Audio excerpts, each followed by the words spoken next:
eh, aunando todos los dos proyectos que hemos trabajado, mejoramiento genético en la era del cambio climático y la seguridad alimentaria, un poquito vinculado también con lo que vimos el primer día.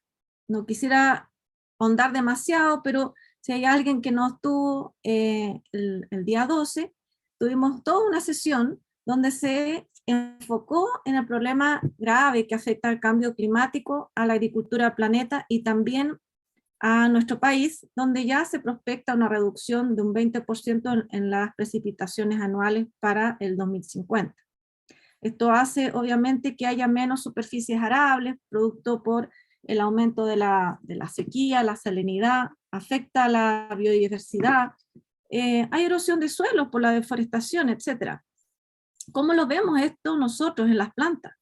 Lo vemos porque las plantas crecen menos, hay un afecto hasta de un 50% de la reducción de la producción de las plantas, y también, bueno, se afecta el desarrollo de las raíces, precisamente por la salinidad y la sequía, que son los efectos más dramáticos que causa el cambio climático en nuestro país.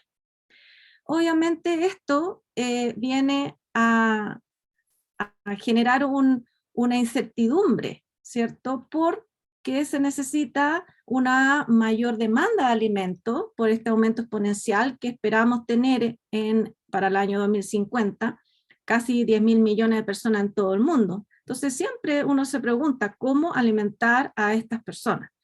Si bien hay un problema de distribución y de desecho de alimentos, como lo vimos el día lunes, también tenemos que potenciar o trabajar en la generación de mejores estrategias para alimentar, ¿no? Producir nuevos alimentos que puedan adaptarse a estas condiciones, ¿sí?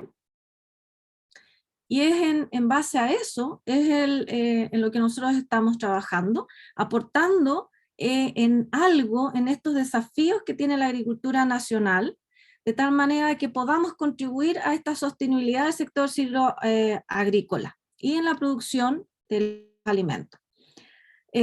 Obviamente que todo esto del cambio climático, como les comentaba, afecta la pérdida de los cultivos.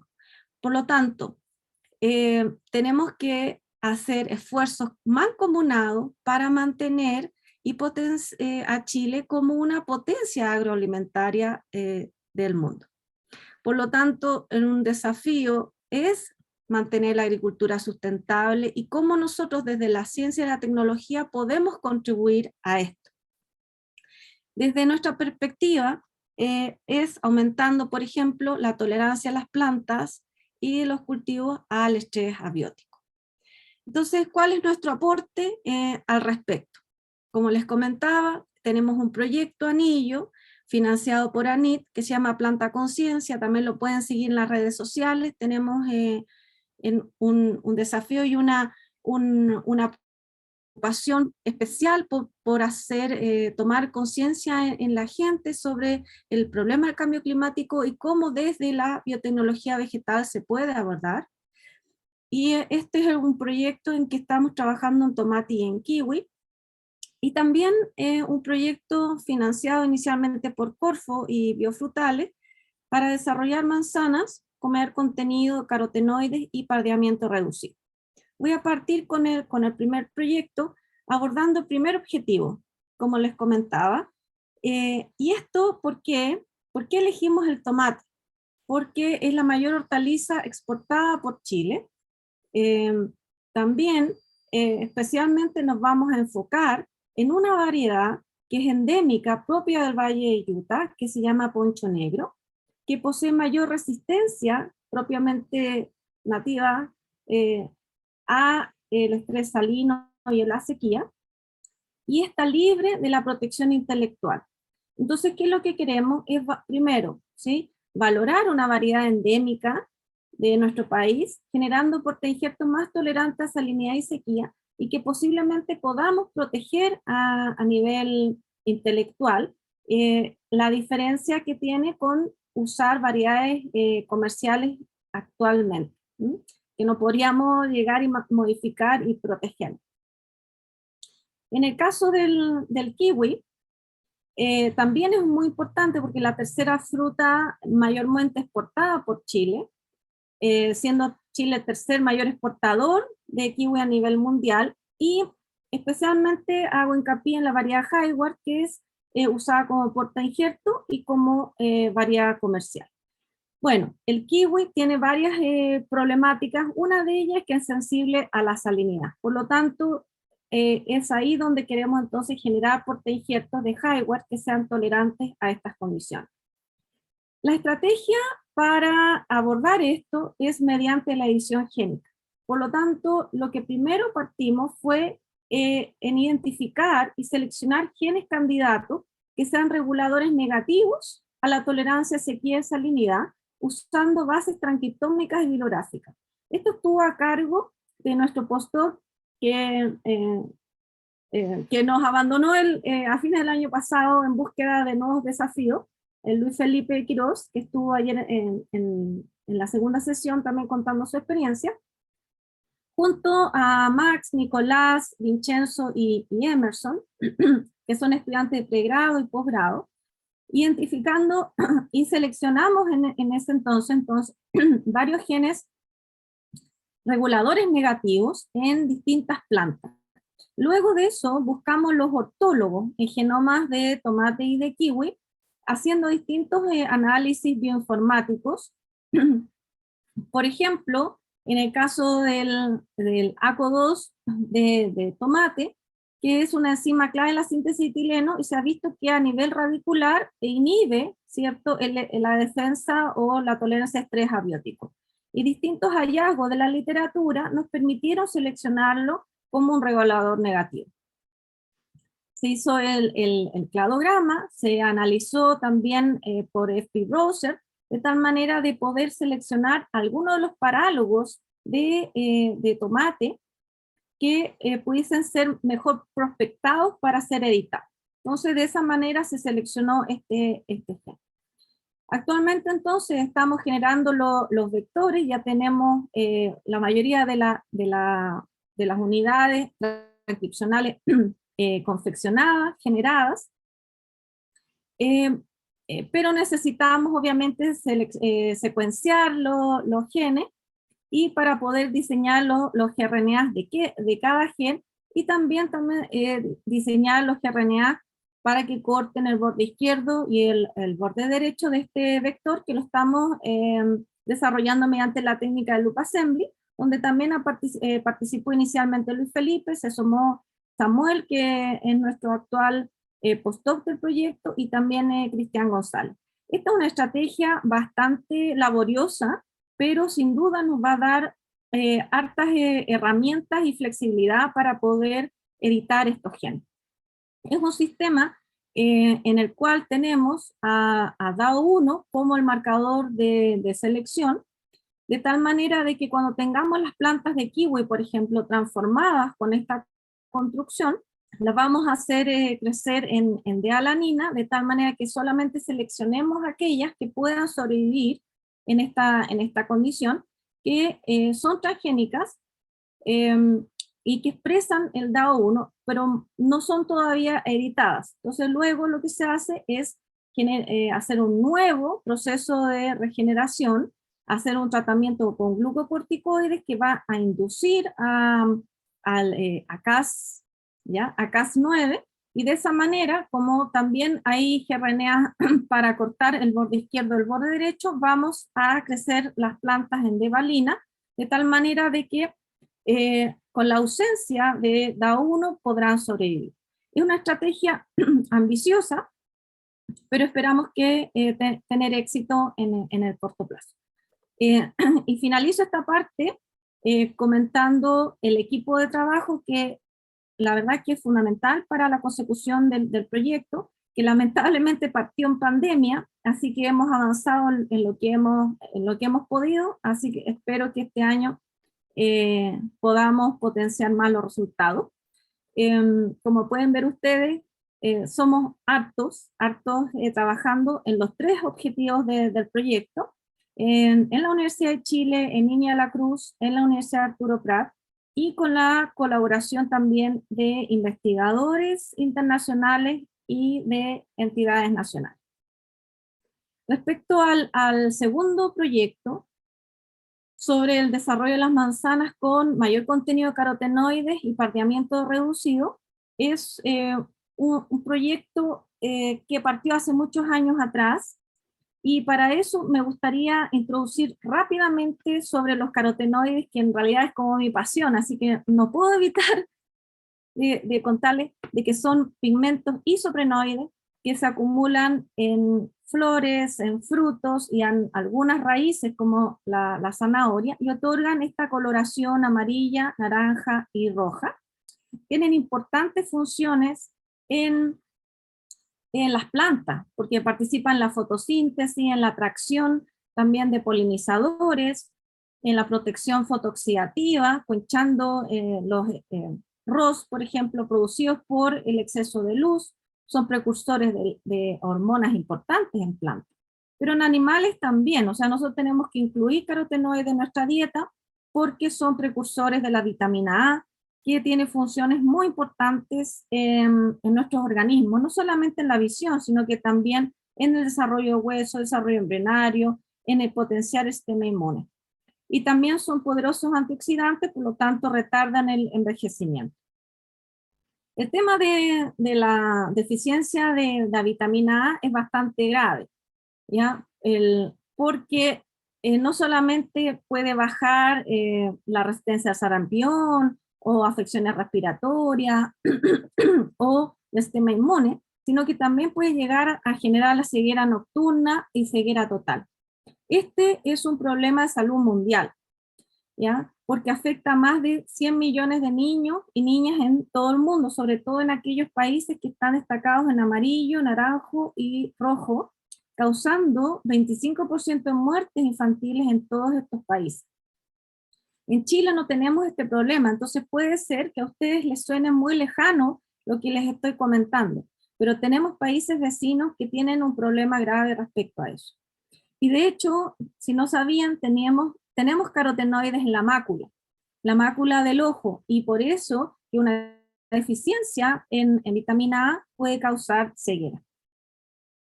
Entonces, debido a esto, a este problema a nivel mundial, es que se han generado distintas plantas con un aumento de carotenoides, particularmente plantas transgénicas, en donde se han expresado genes de síntesis de carotenoides, donde es PCI, la fitonosintasa, la enzima clave.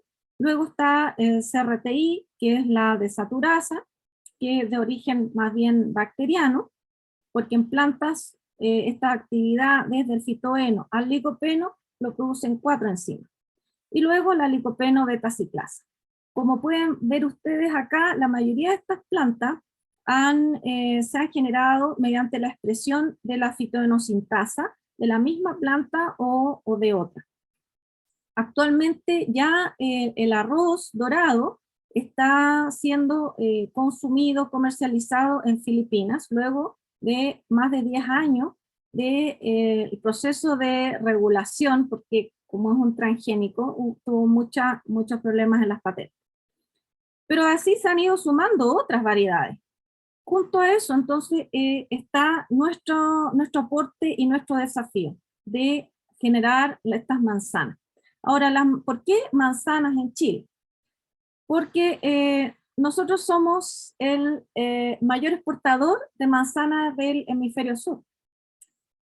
A nivel mundial estamos en el número 5, exportando manzanas frescas como Gala, Fuji, Granny Smith, siendo la Gala la que tiene el 45% del mercado y la Fuji el mayor precio. Acá también pueden ver que la manzana está dentro de los primeros lugares de exportación de nuestro país, compartiendo el primer lugar con la uva de mesa, en tercer lugar están la cereza y los kiwis están en cuarto lugar, aludiendo un poco a los que les comenté inicialmente. También las manzanas son muy sanas, versátiles, ¿no? Todo el mundo le gusta comer la manzana como fruta fresca, y también puede ser usada en sistema de jugo o en snack. El problema es que las manzanas chilenas no son chilenas, ¿ya? Entonces, las que se comercializan acá siempre han sido adquiridas mediante royalty de empresas internacionales que las han generado. Entonces, la propuesta de nosotros es generar una manzana que sea chilena, además, considerando que los consumidores están normalmente siempre buscando alternativas nutritivas a la alimentación, que sean más atractivos y que sean más nutritivos. En este caso, entonces, se encuentran los alimentos funcionales, que por ejemplo, jugos que tienen más vitaminas, que tienen zinc, omega 3, etc. Y dentro de esto, entonces, obviamente están los antioxidantes, las vitaminas, los minerales, el omega 3, el omega 6 y los carotenoides, cumplen entonces dos de estas características. Todo esto entonces nos hace proponer generar las manzanas chilenas hechas en Chile con un alto componente antioxidante, mayor contenido de vitamina A y con un color diferente en la pulpa. Ojalá para tener variedades similares a estas que les comento en esta diapo, que fueron desarrolladas por el consorcio de IFORED, que se llaman Quisabel. Estas son variedades de manzana producidas por mejoramiento genético tradicional, pues, aumentando el contenido de antocianinas en los frutos.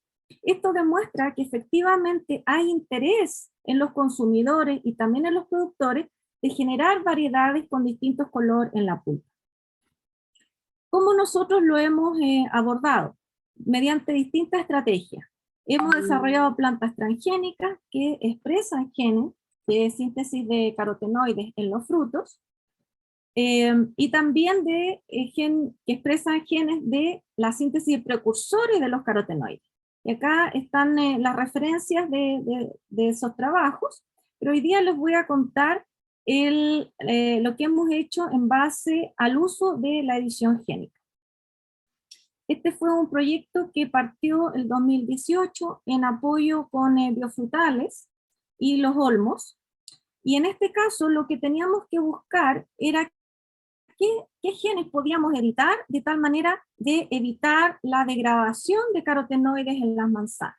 En estudios previos nosotros identificamos que el contenido de carotenoides en manzanas es muy bajo, ¿ya? Y eso puede deberse a que la síntesis es muy reducida o la degradación de los carotenoides, me refiero a carotenoides, los carotenoides coloreados como beta-caroteno, alfa-caroteno o licopeno. La cantidad de estos carotenoides puede estar siendo degradada muy eficientemente en la manzana. Nosotros ya en las publicaciones que les comenté anteriormente, advertimos, ¿sí? Estamos en el tiempo. Ya. Voy a ir cerrando. Voy a ir cerrando. Algunos minutos, por favor. Entonces, editamos, seleccionamos estos genes para poder ser editados. Junto con ello también las polifenil oxidasas. Generamos, los evaluamos, hicimos las construcciones, las evaluamos también en un ensayo in vitro y evaluamos que la edición de estos genes reducían el pardeamiento en las manzanas a nivel in vitro y hicimos la transformación de las manzanas. Y aquí participó Carlos Flores con Leticia Massa. Hoy en día nos encontramos seleccionando las líneas editadas en cuanto al contenido de carotenoides y la reducción de las polifeniloxidasa. Estamos haciendo el análisis molecular y las plantas están siendo aclimatadas en los olmos y ya en febrero van a ser inyectadas. Es un proceso largo, estamos en esta etapa, así que espero que en algún momento pueda contarles más novedades. Agradecer a mi equipo que ha trabajado en ambos proyectos, precisamente Carlos y Leticia, y también Cristi. Muchas gracias.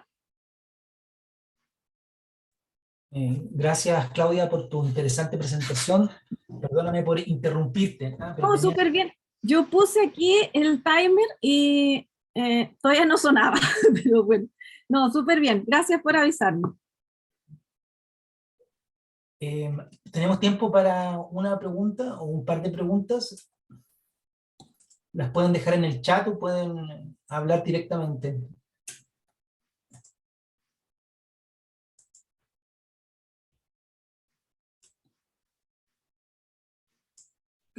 Claudia, mientras alguien se anima, tengo una pregunta más bien general. Eh, Hemos avanzado mucho y probablemente Bernardo, en nuestra última charla, también va a hablar sobre eso, en cómo editar genomas y cómo eso puede acelerar los procesos o apoyar en realidad, apoyar más que acelerar los procesos de mejoramiento genético. Eh, entonces, ¿qué piensas con relación a sabemos cómo editar, pero no qué editar? ¿Cuál es el rol que tú ves en identificar genes candidatos asociados a caracteres de importancia en temas como el que estás presentando? Bueno, obviamente que ese es un punto muy importante porque de ahí surge todo para adelante, ¿no? Entonces, primero, no hay que poner los huevos todos en una sola canasta, hay que tener más de un gen candidato, hacer combinaciones de los vectores en que puedas editar simultáneamente más de un gen candidato y ediciones independientes también, simples.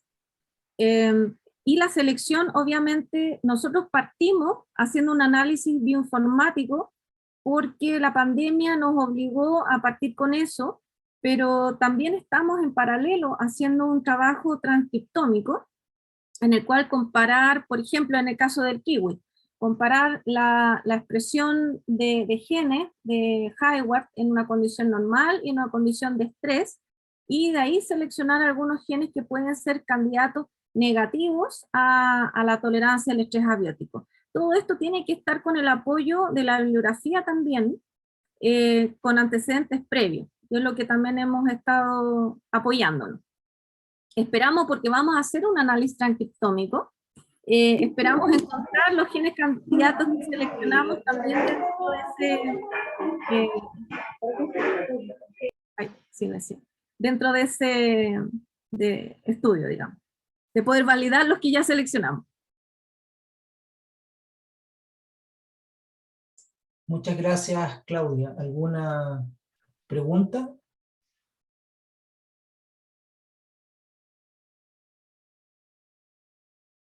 Anita. Anita. Aquí. Hola Claudia, muy linda presentación, harto trabajo. Me tocó estar ahí en las manzanas un tiempo, así que sé que mucho trabajo detrás, así que te felicito y a todo el equipo.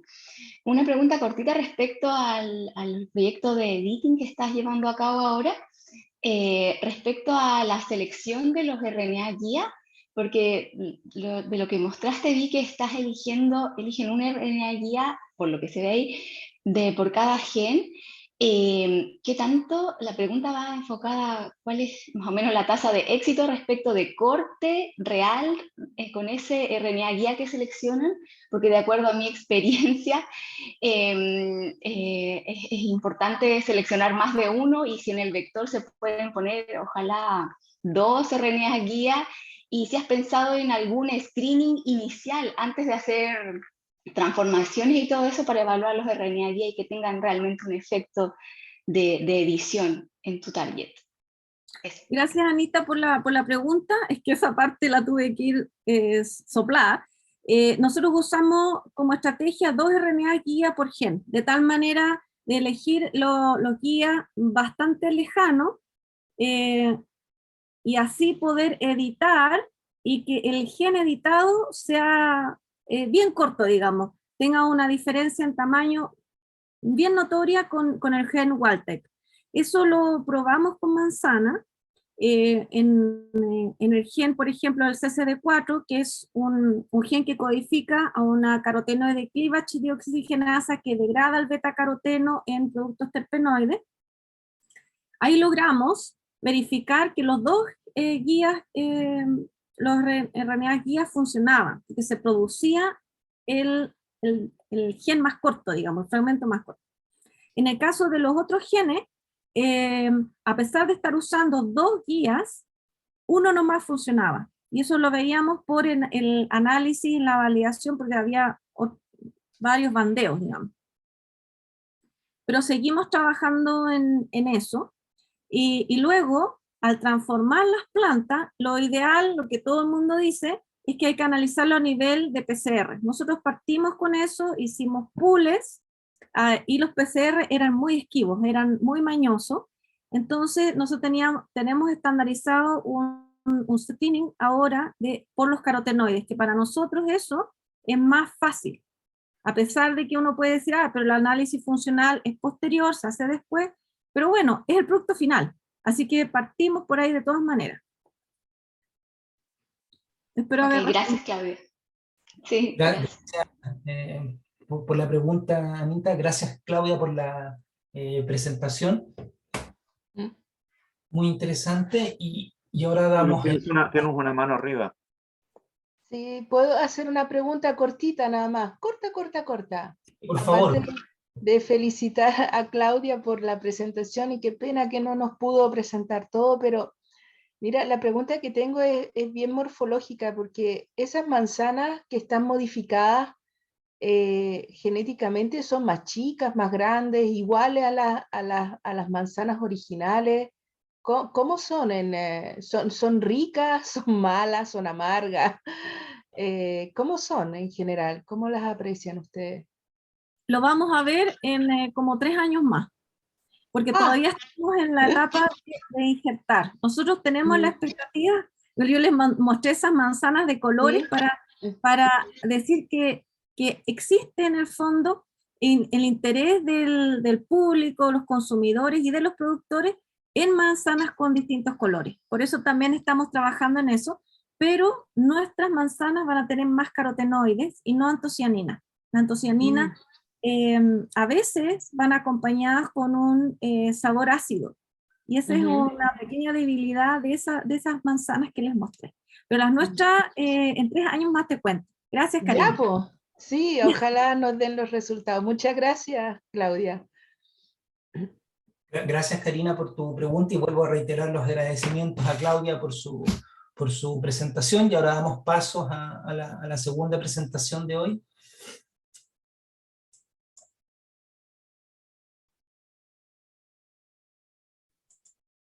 De la profesora Marina Gambardella. Marina, si quieres compartir tu pantalla mientras yo te presento.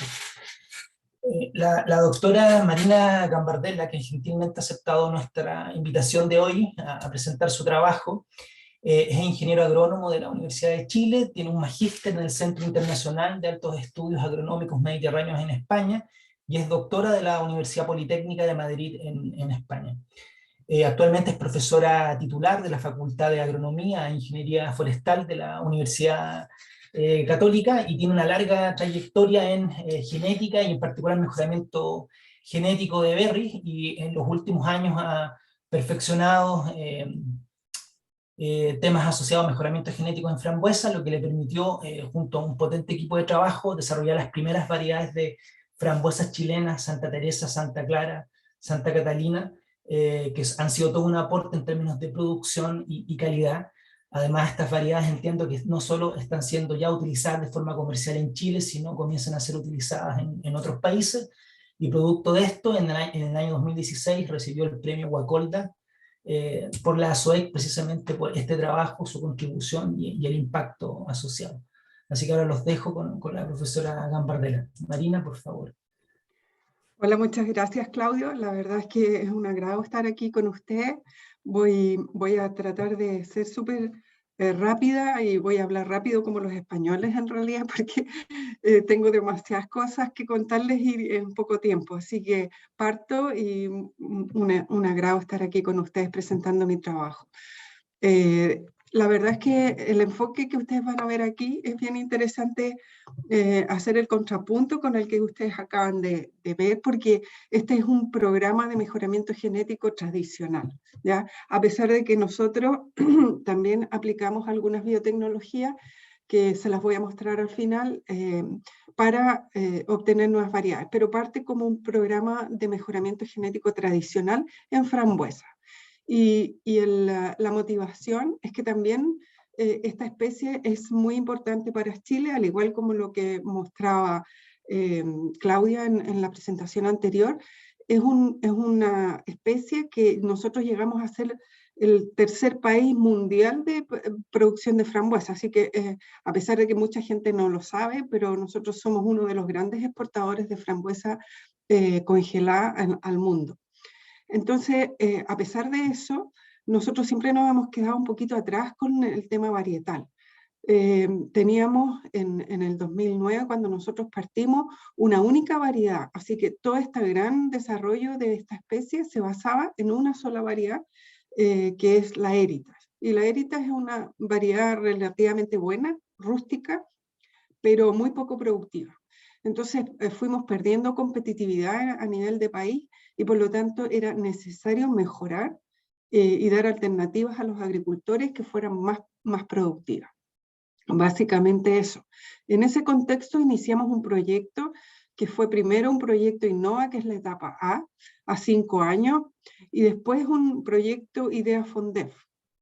Porque en Chile, desgraciadamente, los programas de largo plazo no han sido muy fáciles, ustedes todos como investigadores lo saben.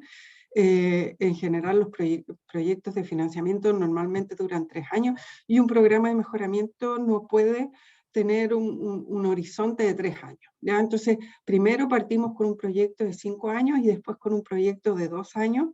Y nosotros sabíamos, este es un esquema tradicional y internacional de un programa de mejoramiento genético de una especie, en este caso de la frambuesa, y nosotros, todas las etapas que constituyen un programa de mejoramiento genético, con suerte, llegan a una variedad entre 9 a 10 años, y lo normal es que a los 12 años nosotros estamos realmente llegando a probar y a patentar una nueva variedad.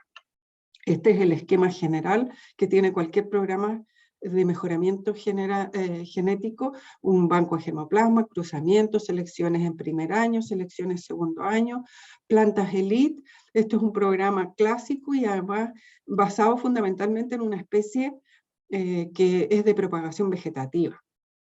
Y aledaño a todo eso va todo un desarrollo comercial que no es menor y que probablemente en Chile es algo que nosotros no hemos considerado suficientemente. ¿ya? La parte comercial, muchos proyectos se quedan en carpeta, ¿ya? Y nuestra idea era llegar con todo al mercado.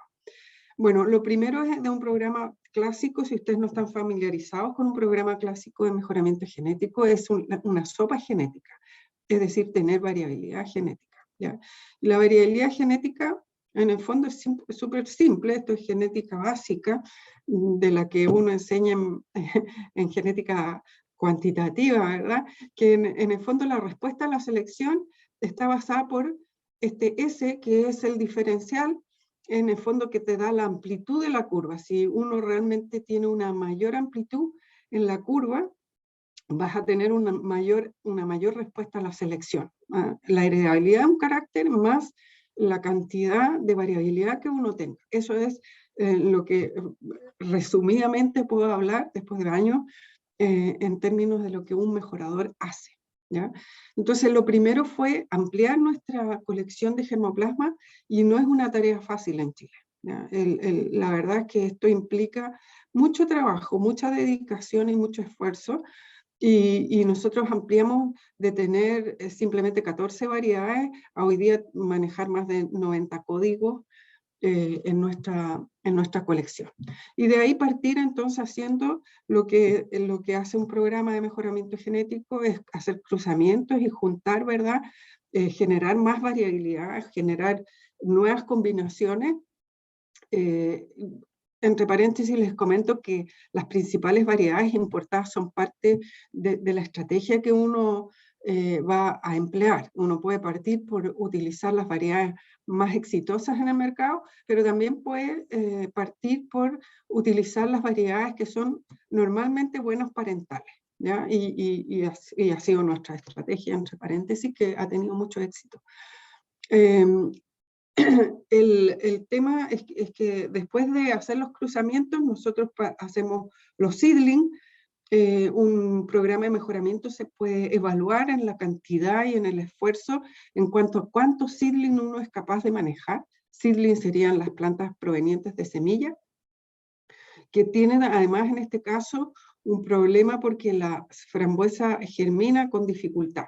Ya germina con dificultad, tiene que tener escarificación y estratificación. Es decir, son testas duras, hay que ponerle ácido sulfúrico, a veces todo nuestro esfuerzo de cruzamiento se iba en el ácido sulfúrico porque se nos pasaba la mano, pero es toda una puesta a punta de distintos métodos, ¿verdad? Hasta llegar a obtener una cantidad de semillitas y de seedling y de plántulas para poder establecer nuestros campos de selección. Uno de los detalles que yo quiero remarcar en este programa, si ustedes me preguntan por qué ustedes han llegado a un producto comercial, es por hacer pequeños cambios y simples, ¿ya? No tan sofisticados. Realmente nosotros cambiamos, en vez de evaluar las plantas en campo, las evaluamos en condiciones de fuera de suelo. Eso es básicamente lo que hicimos.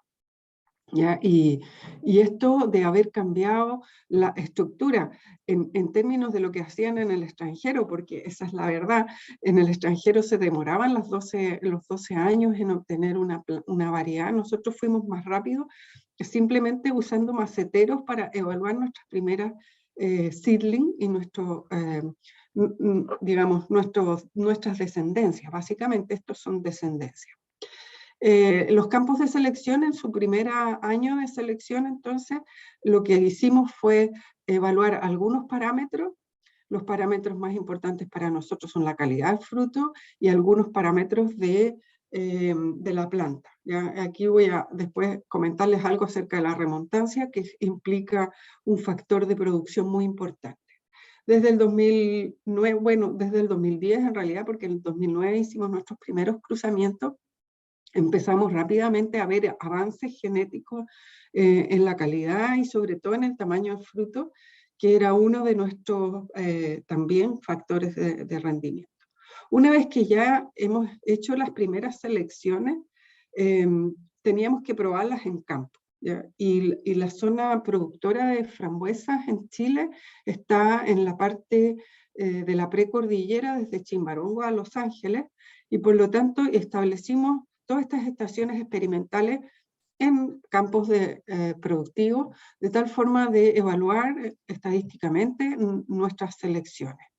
Y logramos entonces, por supuesto, tener un avance genético suficiente como para generar nuestras primeras selecciones 6 años y 267 días después de haber iniciado nuestros primeros cruzamientos, lo cual es un récord a nivel de programas de mejoramiento. No somos los únicos, pero casi los únicos que hemos logrado proteger nuestras variedades después de haber iniciado nuestro programa en corto tiempo. Estas son las 3 variedades: Santa Catalina, Santa Clara y Santa Teresa, que hoy día han sido protegidas en México, en Perú, en Europa, en todo el territorio europeo y en Australia. Y está en vías de hacerlo también en Marruecos, cosa que no ha sido tan fácil porque todo en el Marruecos es del rey. Entonces es muy difícil entrar a proteger algo en esas condiciones, pero lo hemos estado logrando paso a paso. Bueno, ¿qué características tienen nuestras variedades?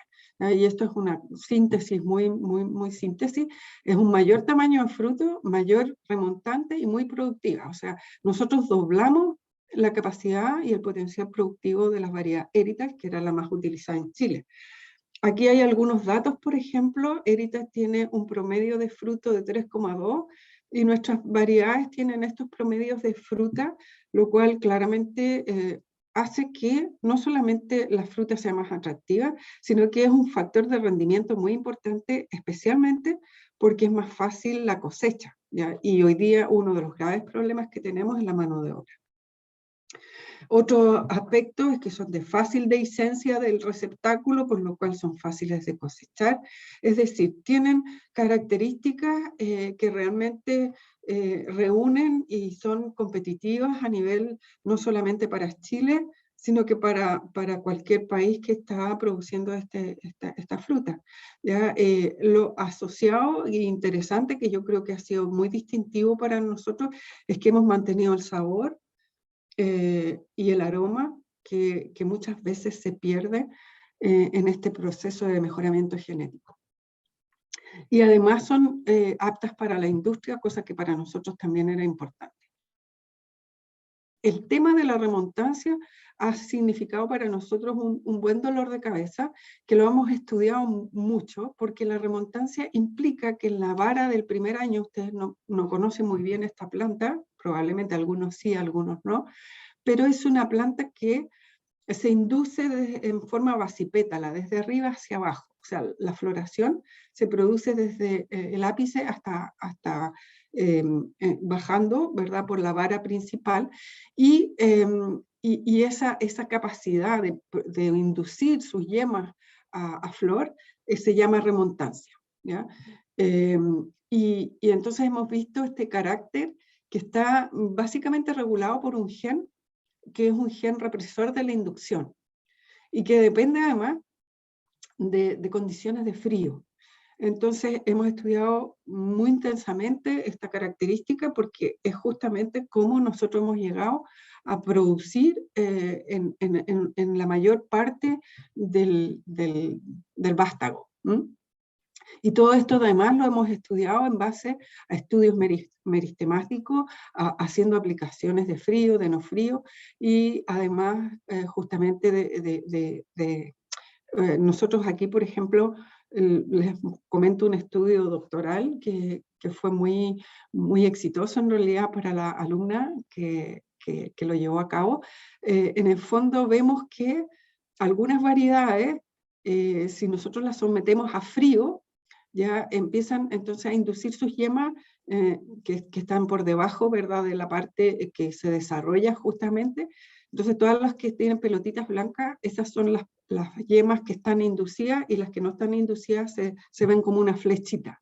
Y hay variedades como Heritage que si ustedes las someten a frío, induce mejor, ¿ya?, que aquellas que no le ponen frío, lo cual implica que nosotros hicimos una diferencia entre variedades muy remontantes que no necesitan frío y variedades remontantes que sí necesitan frío.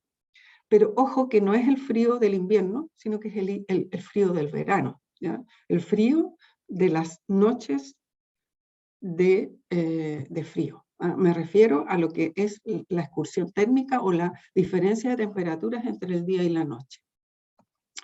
Esto, como lo pudimos comprobar también a nivel molecular, ya con el gen de la represión, que es el TFL1, que también fue digamos, secuenciado y anotado en este estudio.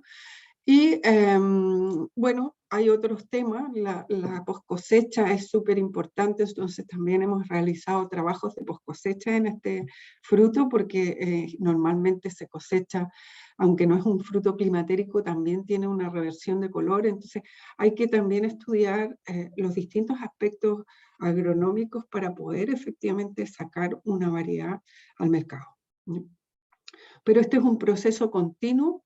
Entonces, cuando uno empieza un programa y saca nuevas variedades, tiene que seguir adelante con los siguientes cruzamientos y los siguientes cruzamientos, y cada año nuestro programa va creciendo. Y además se nos plantean desafíos diferentes, y los desafíos diferentes son básicamente en este minuto el avance, ¿verdad?, de los cambios climáticos, y por lo tanto tenemos que tener variedades adaptadas a nuevas condiciones y a nuevos territorios.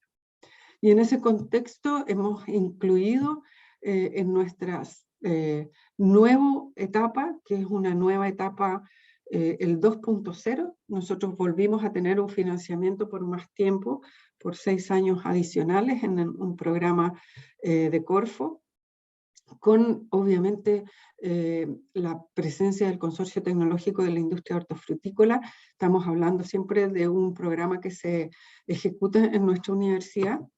Y hemos empezado entonces a incluir algunos marcadores moleculares para la resistencia a Phytophthora, que es una de las cosas más graves a nivel de nuestro país. Para eso hemos desarrollado, no nosotros, pero hemos logrado, digamos, adaptar algunas técnicas desarrolladas en otras especies como marcadores moleculares, aplicándolos ya a nuestras selecciones avanzadas, ¿ya? Lo mismo estamos trabajando con arañitas. La arañita bimaculada es una de las plagas importantes en nuestro trabajo y por lo tanto hacemos inoculaciones y hemos logrado establecer un método de jaulas que nos permiten evaluar efectivamente la resistencia de las variedades con muy buenos resultados. Tuvimos la gracia, digamos, de que nuestras variedades, por ejemplo, Santa Clara y Santa Catalina, fueron las menos afectadas por las arañitas, así que estamos viendo parámetros morfológicos también que son asociados a estas características, como las espinas, en fin, los estomas, el número de estomas. También estamos trabajando con inducción a poliploidía, esta es la nueva etapa que estamos siguiendo, y esto es un desarrollo que nos parece bien interesante para futuros trabajos.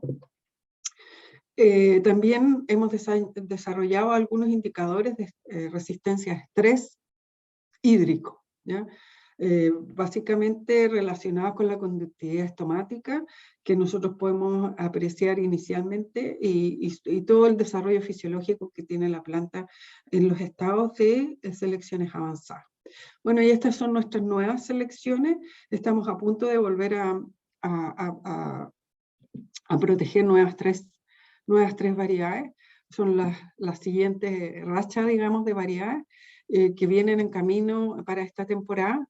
Y estamos muy contentos de haber realmente cambiado la posibilidad de producción. Estos agricultores pasaron de tener entre 9 a 12 toneladas por hectárea a tener 20 toneladas por hectárea, ¿ya? Y desde Puerto Aysén, esta es la señora Norma Kraus, que tiene variedades nuestras y que están muy contentos. En Puerto Aysén también se cultivan frambuesas.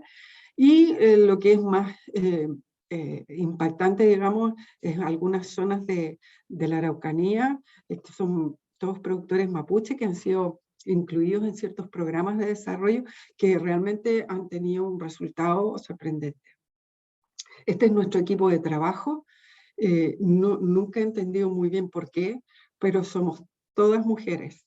Yo realmente no he sido discriminadora en un sentido opuesto, pero por el mundo que nosotros vivimos aquí se nos ha generado esta situación de gineceo, y podríamos discutirlo en otra ocasión el por qué, pero en realidad este es mi equipo básico de trabajo. Son 3 obreras de campo y una agrónoma doctora también, y yo. Y ahí está todo nuestro equipo de trabajo en realidad en este minuto. Y eso, además de los alumnos que obviamente nos ayudan en los trabajos que apoyan. Esta es la producción de nuestra parcela. Tenemos una parcela experimental donde realizamos todo esto, y esto es lo que sacamos en un día. Eso. Hasta ahí llego y espero que me dure la pila, porque en este país tenemos un enchufe que es distinto, y estaba muy preocupada que no fuera a lograrlo. Esa es mi presentación. La verdad es que en este minuto estamos realmente muy contentos de que las plantas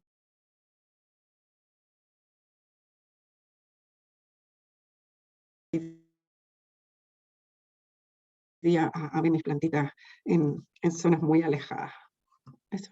Gracias, Marina, por tu presentación. Es súper interesante, un punto de vista científico, y también, como dije al principio en tu presentación, también por el impacto que han generado estos desarrollos, tanto económico como social. Así que súper interesante. ¿Hay preguntas, me imagino? Paola Barba tiene una pregunta para ti. Hola, ¿se escucha bien? Sí. Sí, Paola, ¿qué tal? Hola. Quiero felicitarte por el buen trabajo que han hecho. los he visto en varias presentaciones de la Corfo, etcétera, y en verdad es súper valorable el hecho de que hayan podido reducir el ciclo de mejoramiento y sacar productos bastante rápido. Lo que yo te quería preguntar, y quizás para darte la oportunidad para expresar un poquito cómo ha sido tu experiencia con el trabajo con productores pequeños o grandes productores, y qué valor le das tú a que los programas de mejoramiento en el fondo puedan tener esta conexión entre la ciencia y la academia, pero también la parte aplicada de llegar a los usuarios finales. Mira, Paula, gracias y la verdad es que gracias también por tus palabras, porque la verdad es que viniendo de parte tuya son demasiado bienvenidas.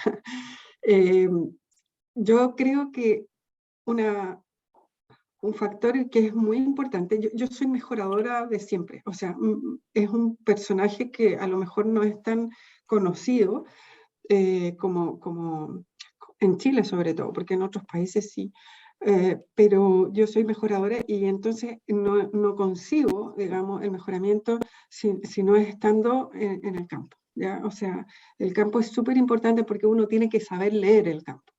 Y yo tengo, digamos, mi experiencia ha sido siempre un poco ligada a los berries, y los berries están siendo cultivados por pequeños agricultores. Entonces siempre estamos muy en contacto con los pequeños agricultores. Esto es porque es un tipo de cultivo que se trabaja básicamente con mucha mano de obra. Entonces por eso que la producción se basa en una gran cantidad de gente dedicada a la cosecha fundamentalmente.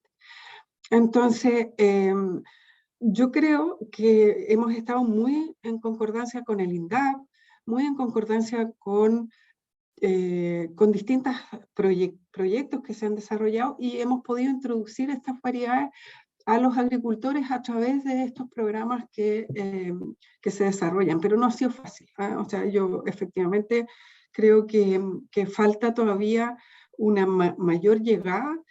Creo que ha sido más fácil llevarlos al extranjero que en nuestro propio país, pero que poco a poco, con un poco de paciencia y de tiempo, han ido apareciendo, digamos, han ido viendo los resultados y se han ido convenciendo que efectivamente uno tiene posibilidades de rentabilizar mucho mejor el cultivo, y eso claramente es un beneficio para todos.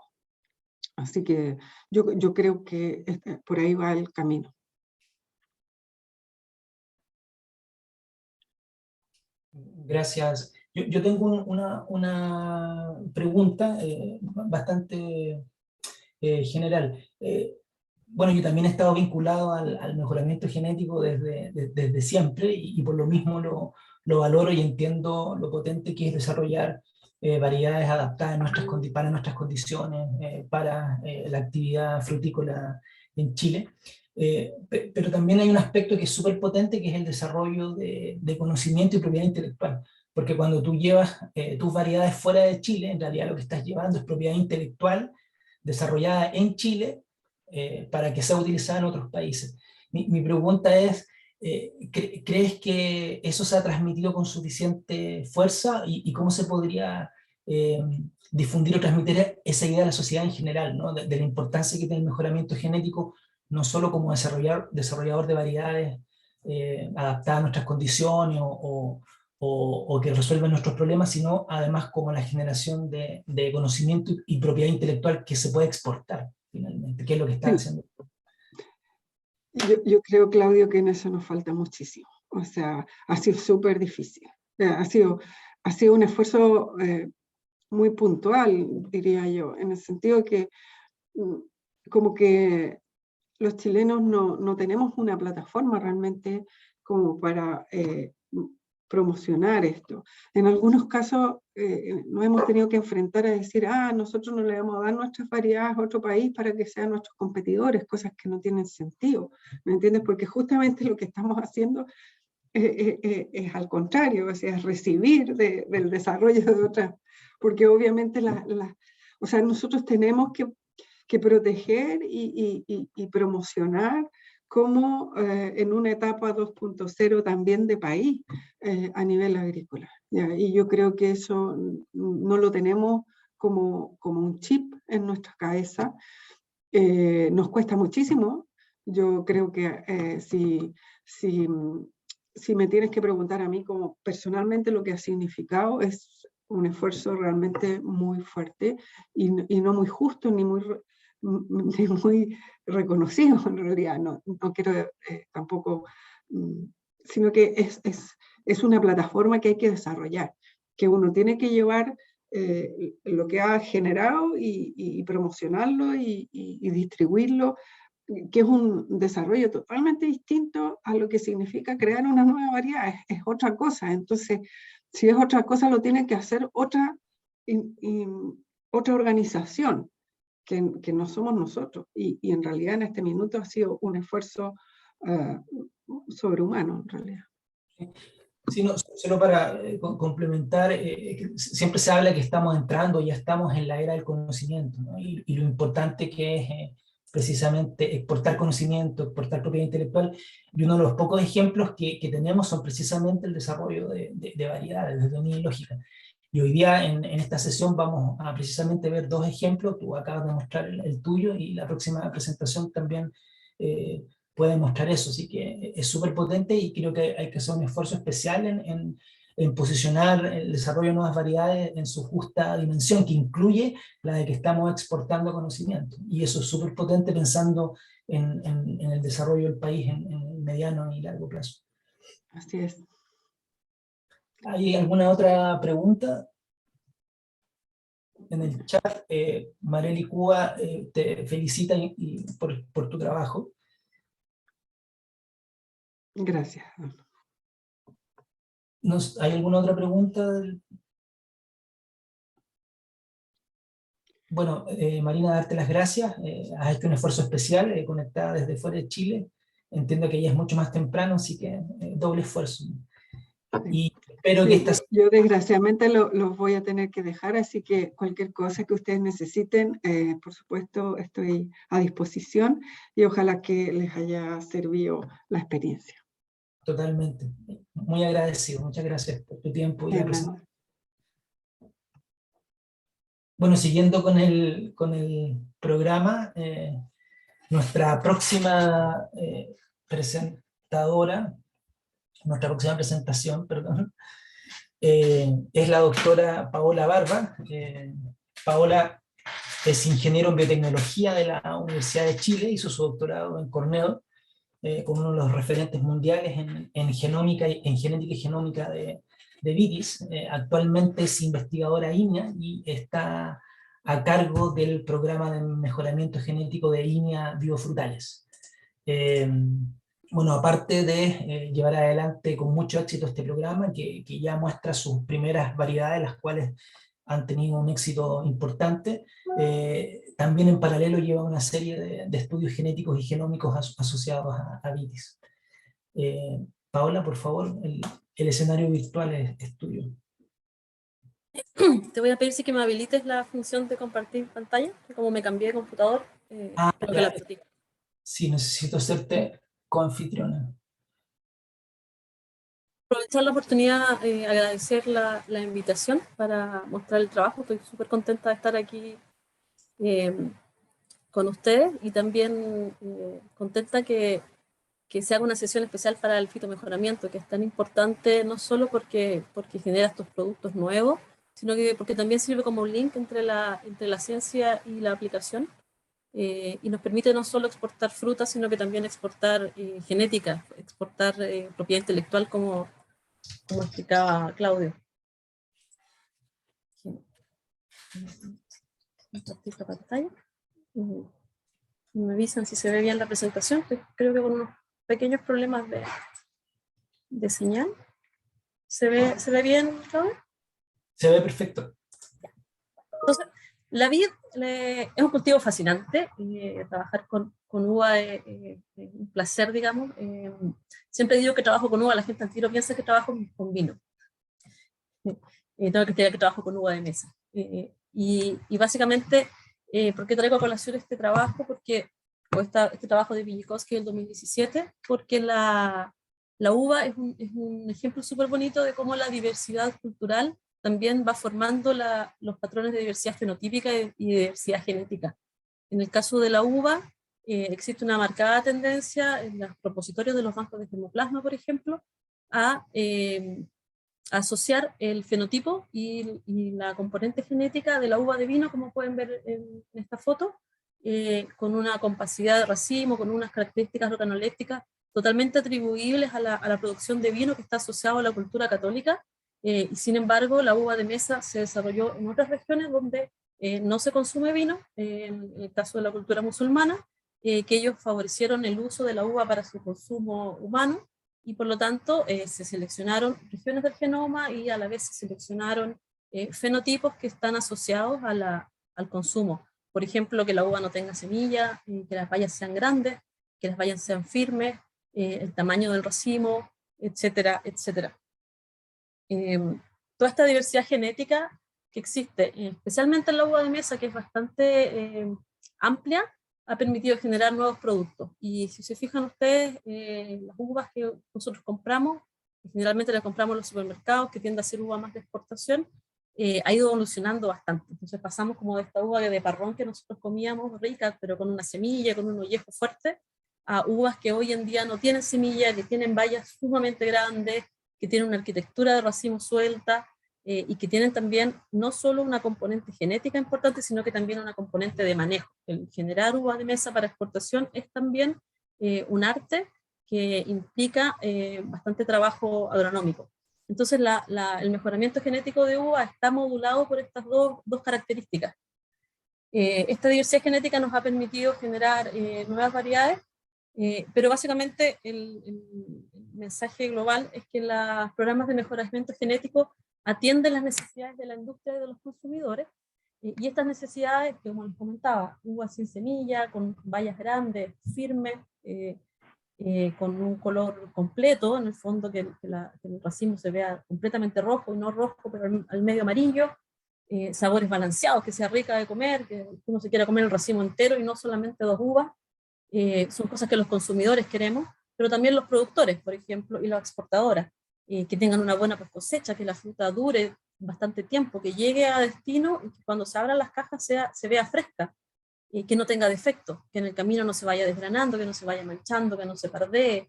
Y también los productores necesitan otros requisitos, otros rasgos, que el manejo sea simple, que la arquitectura del racimo sea suelta, que yo no tenga que tijeretear tanto el racimo para que quede de exportación, que requiera menos insumos, que requiera menos pesticidas. El oidio, por ejemplo, en vid, es uno de los cultivos, o una de las razones por las que tenemos más aplicaciones de pesticidas en Chile y en Europa.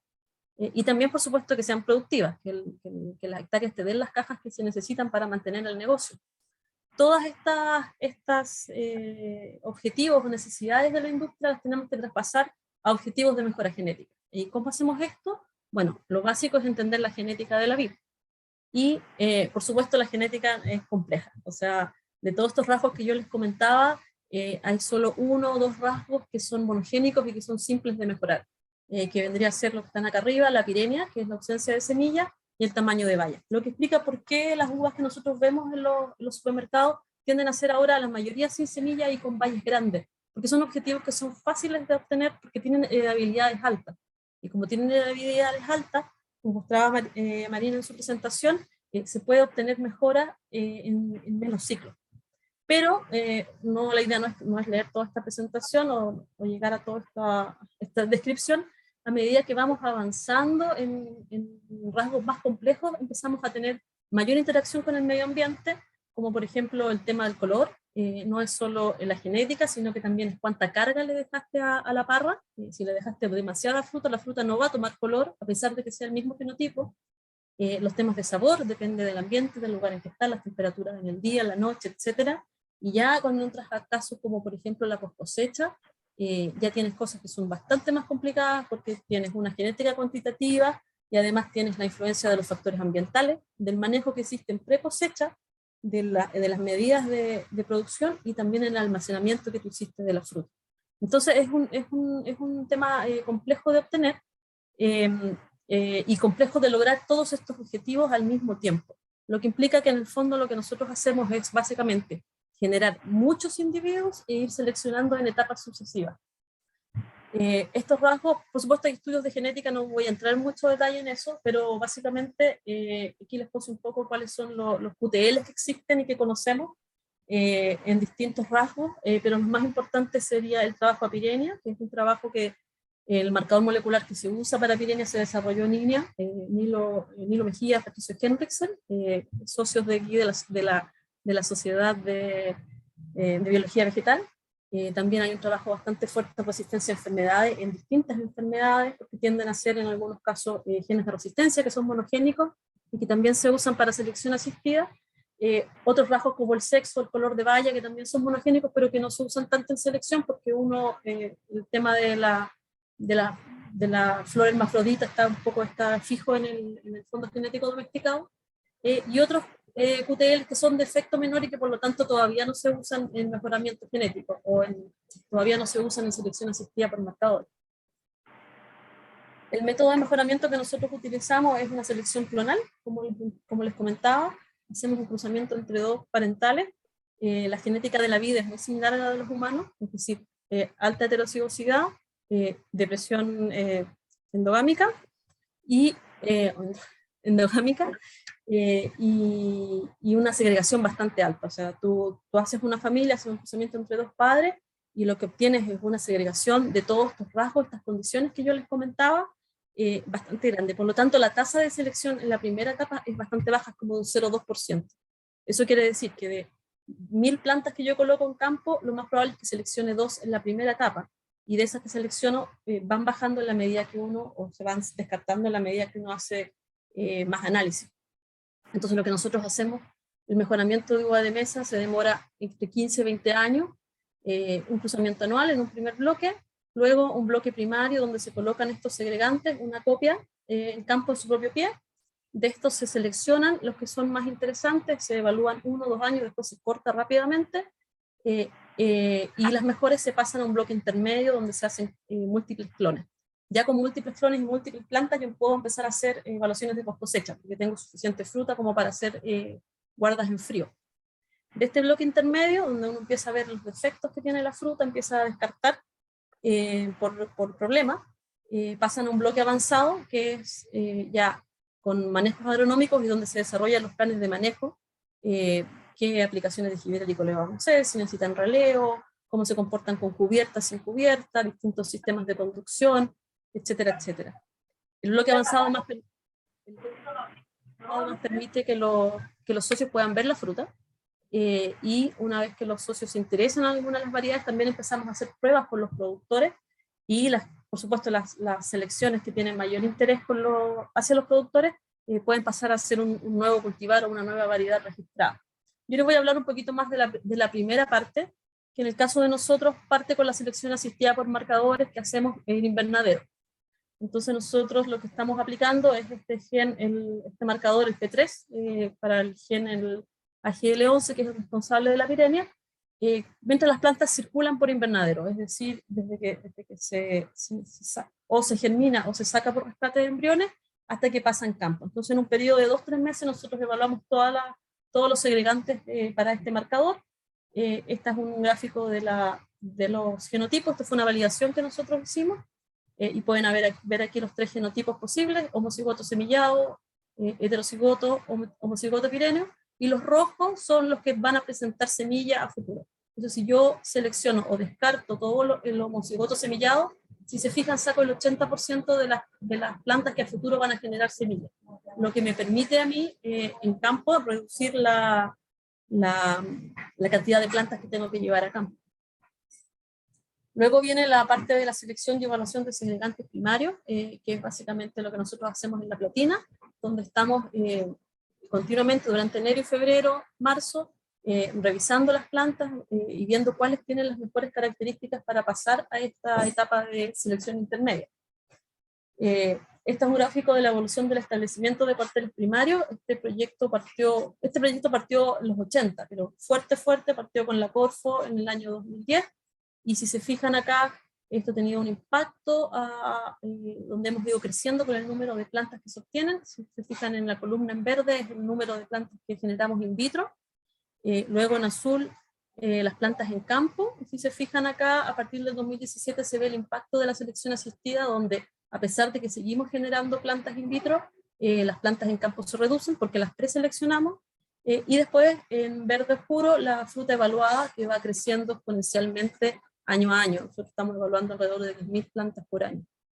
Para poder evaluar esta cantidad de plantas desegregantes, nosotros desarrollamos una herramienta de fenotipado en campo, que es básicamente una aplicación en el teléfono, que se conecta a una base de datos. Entonces los chicos que están acá no están chateando, no son millennials chateando en el campo, sino que son parte del equipo de nosotros que están evaluando fruta y que están tomando todos los datos. Estos datos pasan a una base de datos que nos permite caracterizar a cosecha, las que son más interesantes, y a mí como mejorador me permiten hacer selecciones y tomar datos basados en las medias, en distintos parámetros genéticos. Yo ahí también puedo anotar cuáles son las condiciones que me interesan y la información queda registrada, y esto es lo que nos permite trabajar con grandes números. De esas selecciones que uno realiza, como les decía, un 0,2% de tasa de selección. De 1000 plantas escogeré 2 que pasan al bloque intermedio, y en el bloque intermedio se empiezan a hacer los manejos agronómicos y las evaluaciones de post cosecha. Se colocan portainjertos, se hacen reguladores de crecimiento, manejo de racimos, manejo de carga, parrón español, open gable, etcétera, etcétera. En este bloque intermedio también se hacen evaluaciones de pre cosecha, y este ejemplo que les coloco acá es que también nos permite ver las condiciones ambientales. Por ejemplo, el año pasado tuvimos una lluvia en enero, no sé si recuerdan, a fines de enero del 2021, que impactó la industria del agua de mesa, porque la fruta que está en cosecha o cercana a cosecha se parte. Con demasiada lluvia, demasiada agua, la fruta se hincha y se parte. Y eso, por supuesto, es pésimo porque empieza a entrar podredumbre y la fruta no se puede exportar. Bueno, nosotros hicimos una evaluación de la fruta. En el fondo sacamos todas las bayas partidas y las pesamos, y aquí pueden ver la diversidad genética que está segregando en el programa, donde hay algunas de las selecciones que, a pesar de que estaban sólidos solubles, que es una medición de madurez, en el fondo el azúcar que tiene la fruta, a pesar de que estaban, por ejemplo, la primera y la última selección, que estaban con sólidos solubles más o menos similares, y con pesos de baya más o menos grandes, en el caso de la selección 1, menos de una baya partida por racimo, y en el caso de la selección 12, 14 bayas partidas por racimo. Este tipo de análisis nos permite entregar productos o variedades que son seguras. Por ejemplo, yo ya sé que esa selección 11, en el caso de que vuelva a ocurrir una lluvia, que es algo que con el cambio climático va a ocurrir, va a ser un desastre para los productores. Por lo tanto, uno ya la descarta en esta etapa y no pasa a las etapas no llega a manos de productores, no alcanza a llegar porque uno lo va descartando.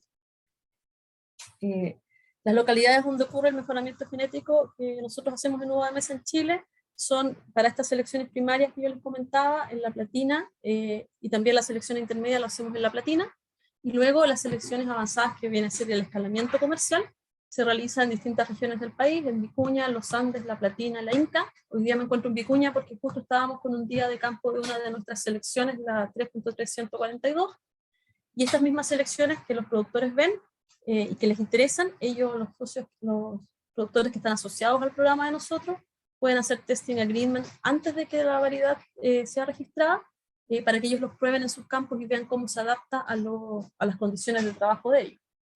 Nosotros tenemos más de 16 localidades donde hay testing agreement para nuestras variedades o nuestras selecciones. Y esto es un poco la evolución de una selección. Esta es la que les comentaba, con la que estamos más entusiasmados en este momento, la 3.342. El 2013 se vio como una selección primaria, y si se fijan, no tiene las características de una uva de mesa de exportación. Se ve, uno en el fondo ve el potencial del racimo, pero no ve un racimo acabado de exportación. En la selección intermedia, ya con manejos agronómicos, aplicaciones de giberélico, empezamos a ver una valla más grande, empieza a cumplir con las características de los productores, pero sin embargo, se fijan, es un racimo que no está equilibrado, un racimo demasiado grande, con demasiadas vallas, porque ese manejo agronómico fino ya se hace en la tercera etapa, que es la selección avanzada, donde trabajamos con colegas de INEA y que realizan estos ensayos de cara a lo que los productores necesitan. Esta selección avanzada, la 3.3 142, está próxima a registro, ella ha pasado todas las barreras de línea, y este año la estaríamos presentando a SAC para que sea registrada como una variedad.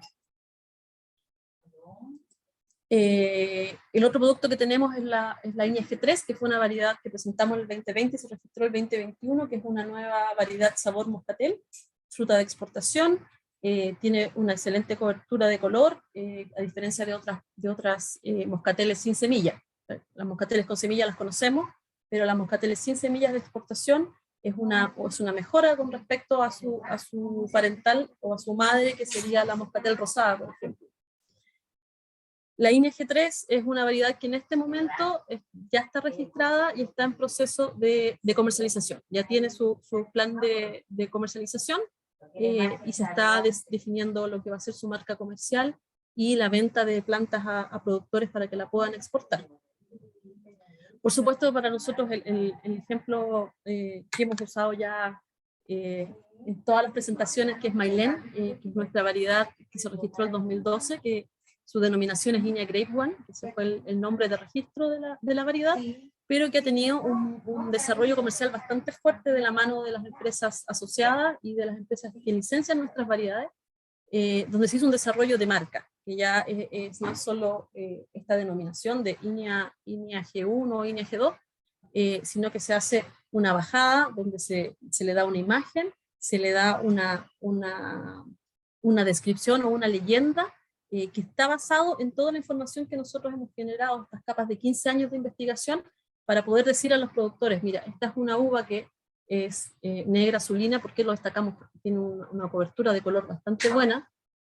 Uno dice de apariencia natural, pero de apariencia natural es ¿por qué? Porque tiene una excelente post cosecha. Esta es una fruta que dura 90 días bastante bien, con un buen sabor, e incluso después de una guarda prolongada. Toda esta bajada comercial que tiene está basada en la información que los asociados al programa, los colegas con los que trabajamos, y en la parte del programa que yo también manejo, vamos generando, y se traspasa, y un poco tomando lo que Marina decía, que es bastante difícil hacer la parte de la comercialización. En el caso de nosotros, Pastelero Otros Pasteles, nosotros hacemos el desarrollo de variedades, pero la venta de las variedades la realiza esta empresa que se llama ANA, que tienen experiencia no solo representando las variedades de nosotros, sino que también representando variedades de otros programas de mejoramiento en el mundo. Importante destacar que Mailén, marca registrada, es fruto de un trabajo colaborativo entre el sector público y privado, y que tiene un desarrollo comercial en 15 países. No solo exportamos la fruta, sino que exportamos las plantas. Mailén está registrada, como decía, en 15 territorios, y es bastante satisfactorio. De repente uno está en LinkedIn y te aparece alguien de Egipto que te pregunta, oye, ¿puedo usar esta foto de la Mailén porque la estoy plantando y la quiero vender, digamos? Es bastante interesante el desarrollo que ha tenido este producto.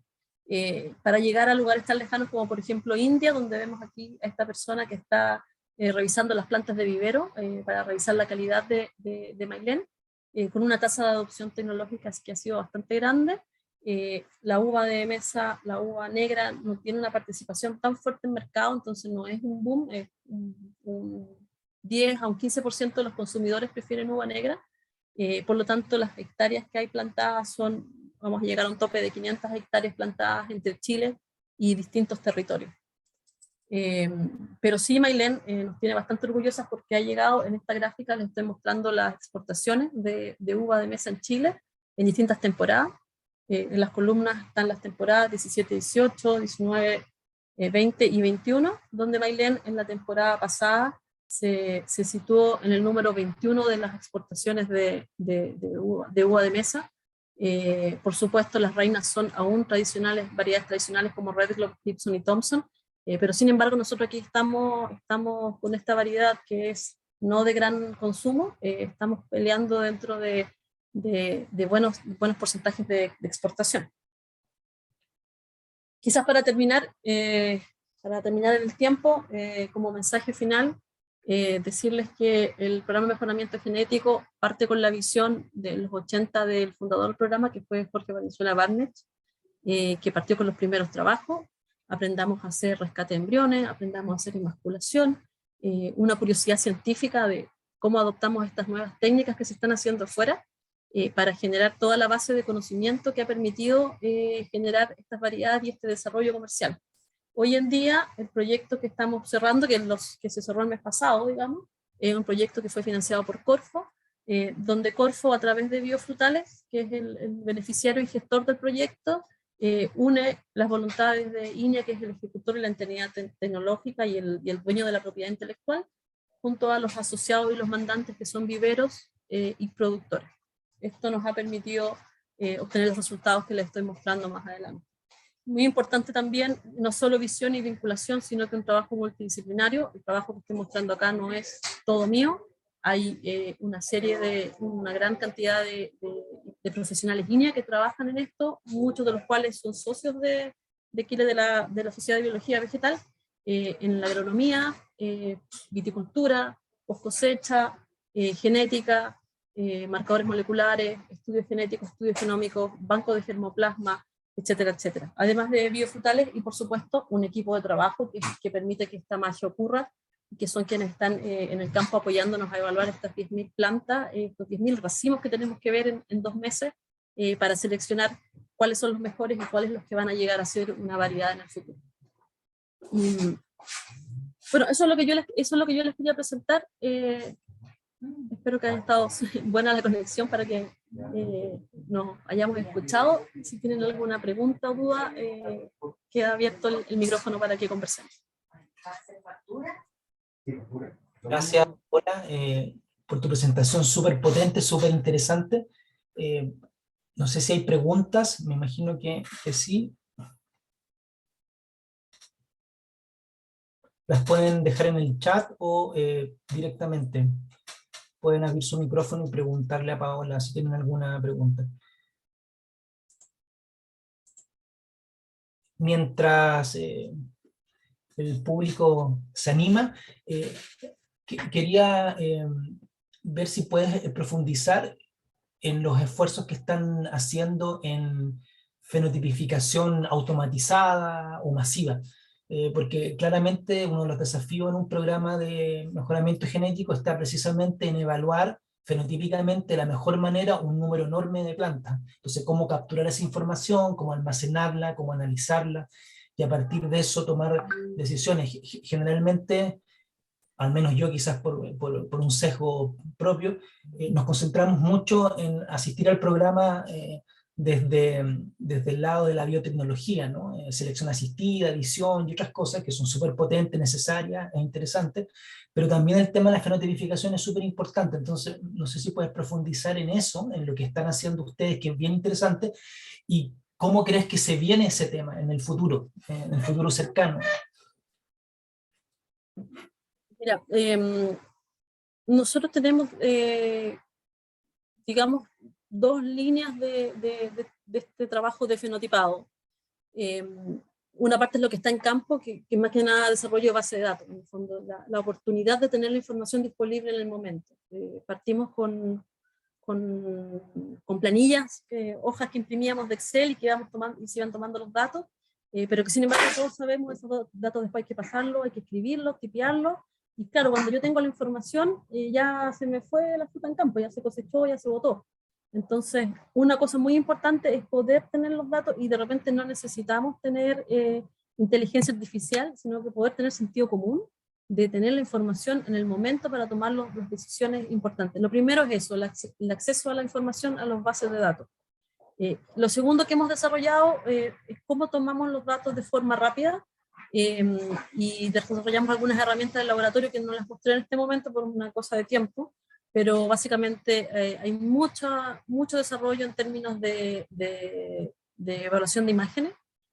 Nosotros desarrollamos algunas aplicaciones que nos permiten medir el tamaño de valla de forma rápida, lo que nos permite aumentar el N para poder tener mayor precisión, y básicamente es una aplicación que se hace con una cámara muy simple, donde se toma una foto, se reconoce las vallas y toma los tamaños de valla, y eso nos permite también para hacer mapeo QRL y también para caracterizar nuestras variedades.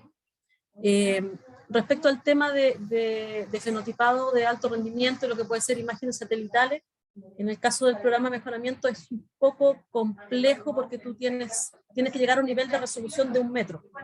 Entonces, las imágenes satelitales nos pueden ayudar en global por las poblaciones, pero como poco para hacer selección, todavía no hemos llegado a ese punto, no hemos incorporado drones aún. Básicamente, súper básico, vamos primero, como les digo, a sentido común, tengamos la información disponible para tomar decisiones, entendamos nuestros parentales, veamos las segregaciones, veamos las medias, veamos la variabilidad, que era lo que mostraba Marina al principio de su presentación. Y luego vamos sumando otras tecnologías. Yo creo que es un terreno súper fértil para que se haga mayor investigación, pero en el caso del mejoramiento, cuando uno trabaja con grandes números, uno de repente tiene que escoger sus batallas y tomar básicamente las herramientas que te permiten avanzar más rápido. En el caso de nosotros ha sido base de datos, tener información disponible. Esa ha sido la clave. Gracias, Paula. Hay una pregunta de Andrés Zurita, y es la última porque estamos muy pasados en el tiempo. Gracias, Claudio. Felicitaciones, Paula, por la presentación muy bonita, muy interesante.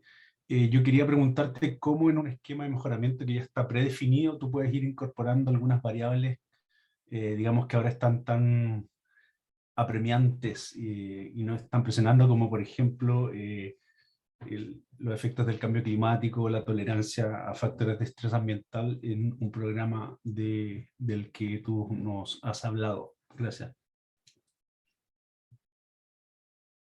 Es un tema súper interesante el tema de la adaptación al cambio climático. Yo creo que una de las principales cosas que tenemos que hacer mejoramiento en el país, porque las selecciones y los 15 años de desarrollo se realizan en un lugar donde está cambiando el clima y por lo tanto podemos medir los efectos.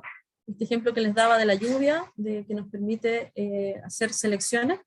Por lo tanto, a la medida que tú haces selecciones en un territorio que está sometido a un clima que cambia, también va cambiando tu criterio de selección.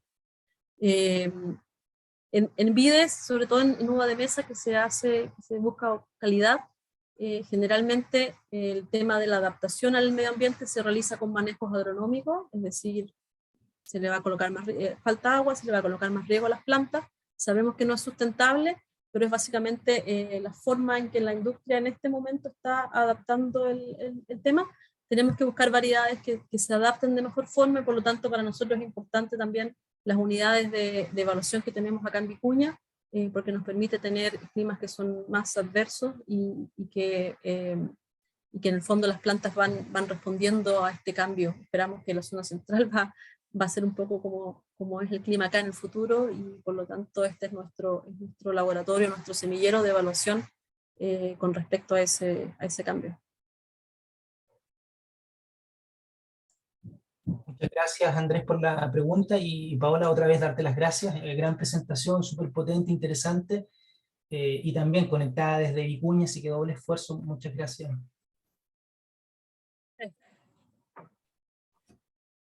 Bueno, la última presentación de hoy es de Bernardo Polak. Bernardo es bioquímico de la Universidad Católica, y desde esa posición ya comenzó a trabajar en biología sintética en el laboratorio de Rodrigo Gutiérrez. Hizo su doctorado en Cambridge en el laboratorio de Hasselhoff en biología sintética de plantas. Durante ese periodo hizo una serie de importantes desarrollos vinculados precisamente a biología sintética.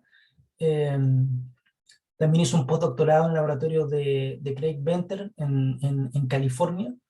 Y finalmente en el año 2018 llega a Chile, y en febrero del 2020, en un joint venture con Fundación Ciencia y Vida, funda la empresa Meristem, que está trabajando en temas súper potentes de asistencia y mejoramiento genético usando edición génica. Así que para nosotros es un placer tener a Bernardo hoy, así que por favor, Bernardo. ¿Se ve la presentación? Sí, se ve perfecto. Ya, perfecto. Bueno, lo primero, darle las gracias por darme la oportunidad de poder hablar acá. Bueno, nosotros nosotros nos constituimos en el 2020 y les voy a contar un poco la historia. Estamos constituidos con financiamiento privado, ¿ya? Del mundo de la fruta, particularmente de la cereza, Garcés Fruits, que son líderes en la parte de producción y exportación de cereza al mercado chino, y estamos en la Fundación Ciencia y Vida, en el Parque Industrial, que es un ecosistema de incubación de startups que tienen interés de llevar tecnología a la industria, ¿ya? Entonces, la fruta en Chile es el segundo rubro industrial más grande de Chile. Yo pensaba que era el salmón, pero según el 2020 es mayor. Parece alguna contracción con respecto a la exportación de salmón en Chile. Y dentro de la fruta hay unos mercados que son particularmente grandes. Entonces acá en esta gráfica a la derecha muestro que la cereza ha crecido un montón los últimos 5 años. Está la uva de mesa, arándanos, manzanas, cítricos, palta, como los mayores mercados, y si es que de hecho sumamos la uva de mesa con vino, superan con creces lo que es exportación más que la cereza, ¿ya? Y actualmente el escenario de edición genética en plantas ha empezado a poblarse, ¿ya? En los últimos 5 años ha visto un surgimiento de varias empresas que están interesadas en desarrollar esta tecnología, implementarla en distintas especies. Quiero señalar particularmente de que la mayoría de las compañías están interesadas en los agronómicos de escala. Entonces estamos hablando de soya, de canola, de trigo, de maíz, y que curiosamente el sector de frutales es un sector que no necesariamente tiene tanto interés todavía de las compañías que tienen interés en desarrollar edición genética. Voy a comentar un poco sobre las razones de por cuál. Solo quiero mencionar que acá, de todas estas empresas que se ven acá, Tropic Biosciences es una de las que está trabajando en plátano. Sanatex Seed hace 2 meses sacó un tomate, y particularmente Pairwise puede ser la empresa más grande que tiene interés en desarrollar mejoramiento de precisión en frutales. Ellos particularmente están trabajando en berries y en carozos, ¿ya?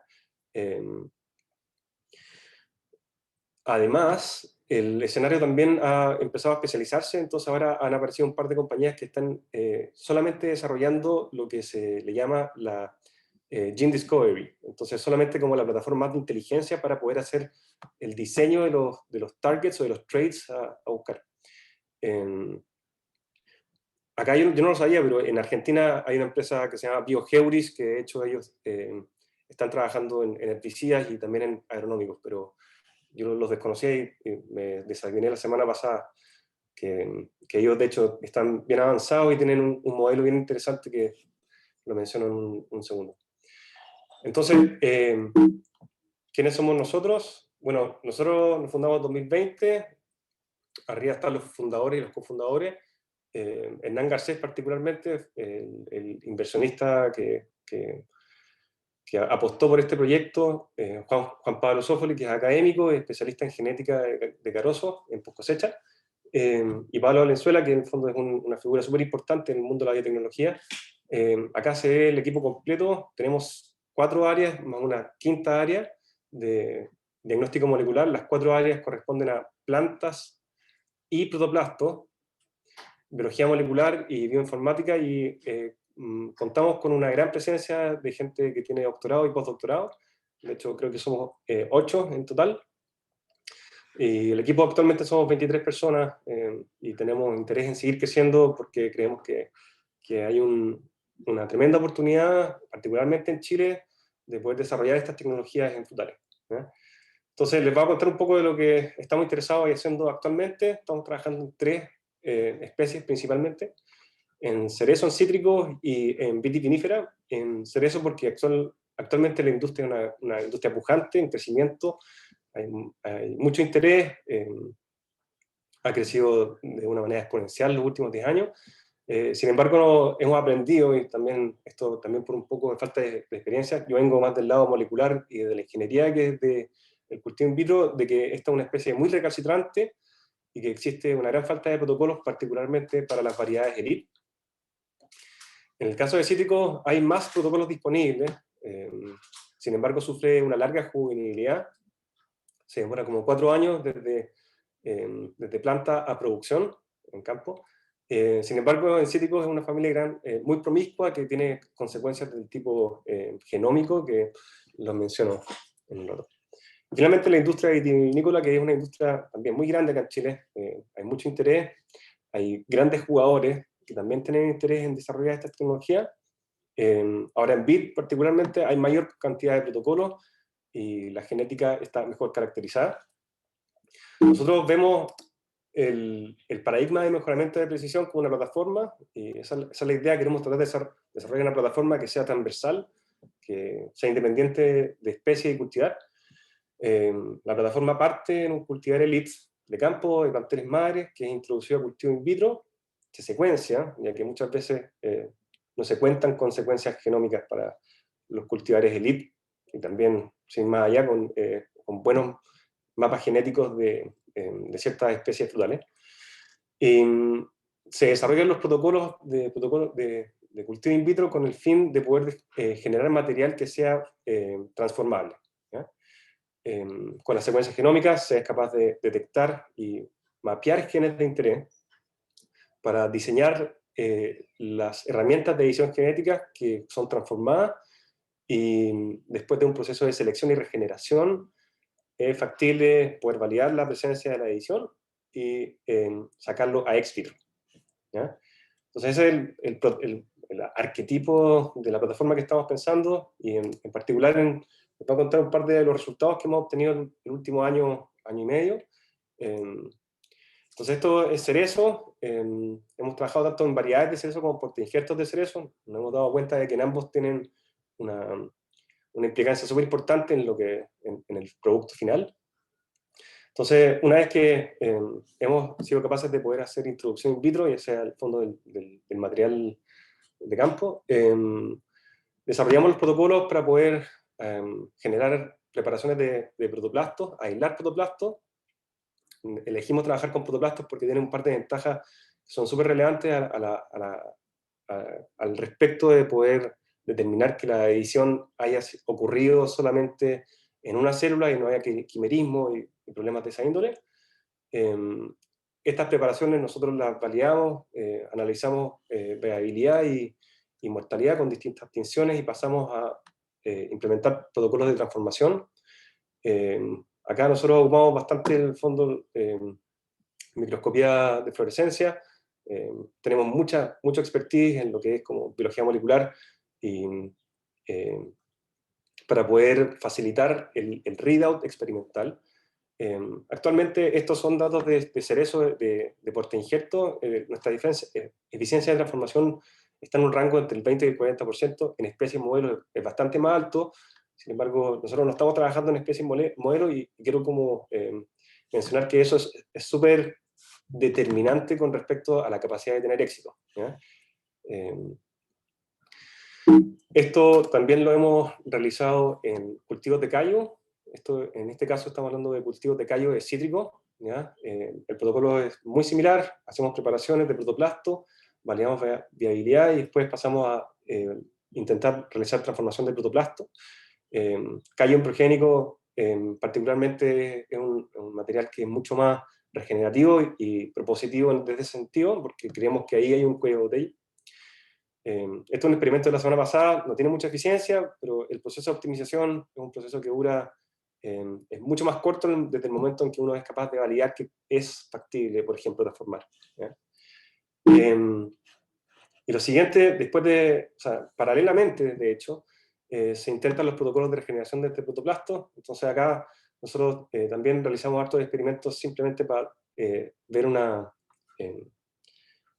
actividad funcional de regeneración, ocupando tinciones que son, por ejemplo, actividad mitocondrial.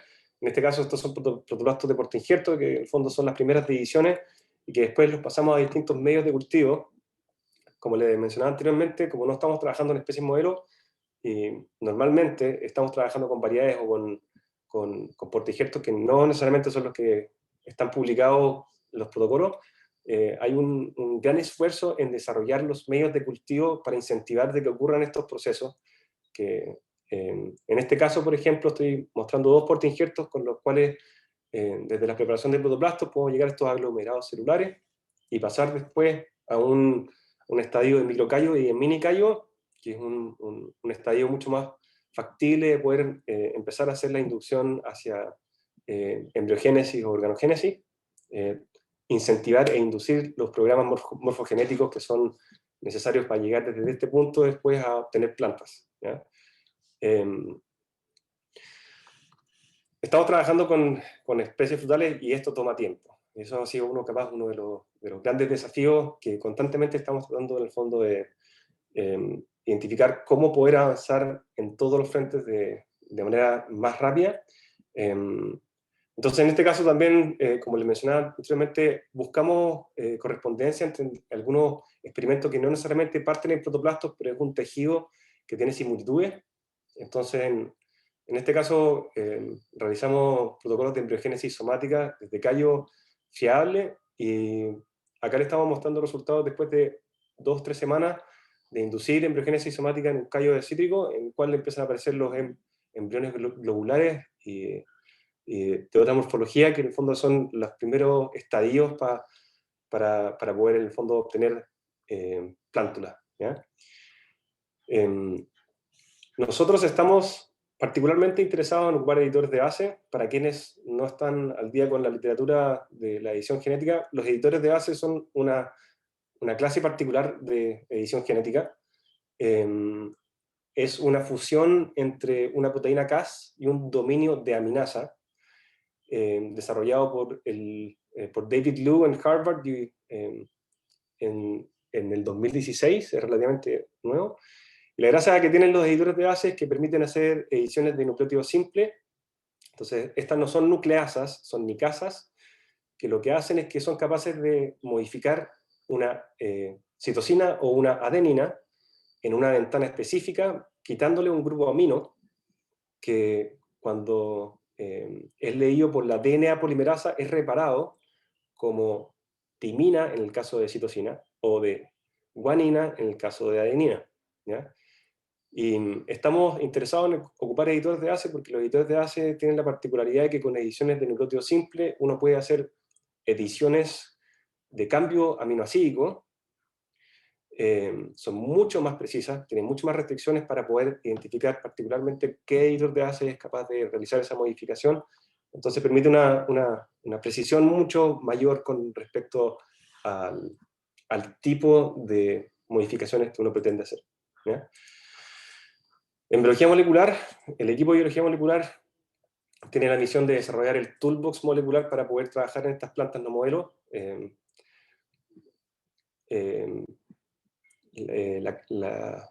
Claudia mencionó que ellos también están ocupando Loop Assembly. Yo soy uno de los inventores de Loop Assembly.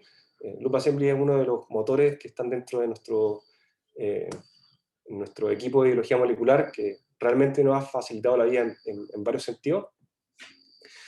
Bueno, y el equipo de biología molecular está conformado por gente que viene también desde el lado de la ingeniería, y tenemos una visión muy pragmática con respecto de que si es que somos capaces de, en el fondo, implementar ciclos virtuosos de ingeniería, podemos acelerar el proceso en el cual aprendemos de nuestros errores y mejoramos nuestra eficacia experimental. Entonces acá esto es una gráfica súper común, lo que le llaman biología sintética, que corresponde a la retroalimentación experimental, que sigue continuamente mejorando la precisión. Nosotros elegimos desarrollar nuestras propias herramientas de edición genética para obtener capacidad de operar con libertad, ¿ya? Entonces, este es un campo que está realmente lleno de patentamiento, un campo muy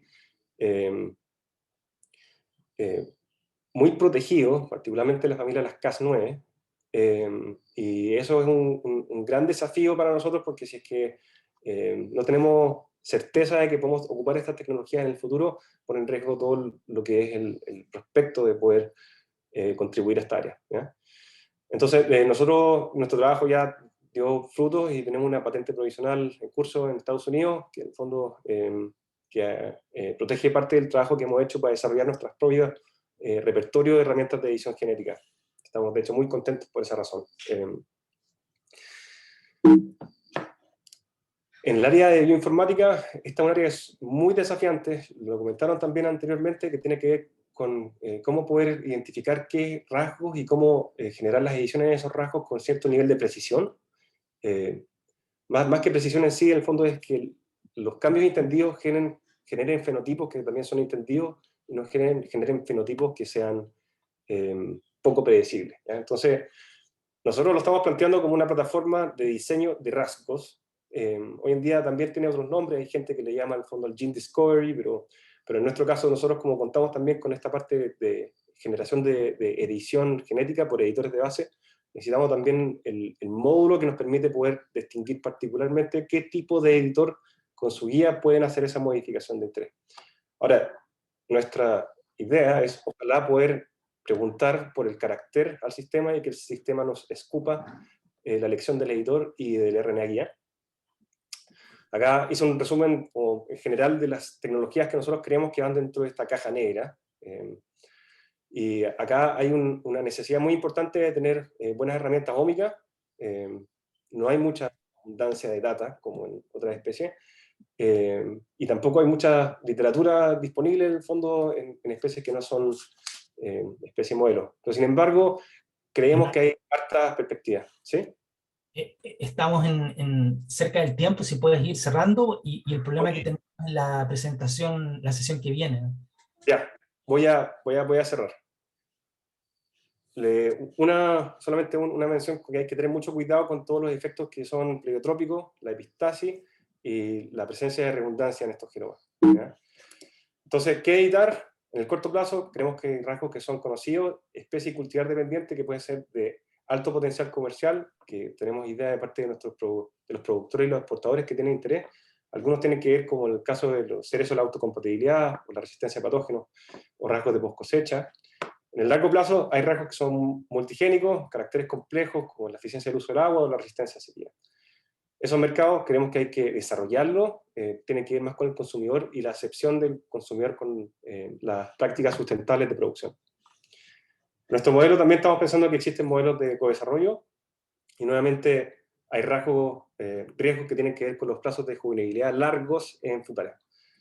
Nosotros vamos avanzado, creemos que estamos en las últimas etapas para hacer demostración de prueba de concepto, y creemos que en los próximos meses de este año vamos a ser capaces de demostrarlo en cerezo, ¿ya? Finalmente, quiero como hacer una invitación amplia. Nosotros queremos trabajar juntos, ¿ya? Con la academia, con investigadores de la academia, porque creemos que existe una gran ventana de oportunidades y un potencial gigante en frutales para Chile. Las técnicas de cultivo in vitro son escasas y lentas, el know-how es atomizado y es un poco difícil de encontrar factibilidad de colaboración, con justa razón, porque en el fondo son protocolos difíciles de desarrollar. Sin embargo, el espacio de diseño es enorme y creemos que hay una gran masa crítica actualmente para incentivar el financiamiento estructural. Y por eso mismo quiero invitar de que trabajemos juntos, busquemos formas de colaborar que todos ganen. Yo pienso de que esto es como un barco que estamos todos arriba, y que ojalá, si es que fuéramos capaces de remar juntos, podríamos llegar seguros a puerto. Así que finalmente quiero agradecerles por su atención, comentarles que estamos buscando gente para integrar en el equipo, y que felizmente contesto las preguntas que tengan. Gracias. Muchas gracias, Bernardo. Discúlpame por la interrupción que te hice. Preguntas pueden hacerlas en el chat o levantar su mano para que después abran su micrófono.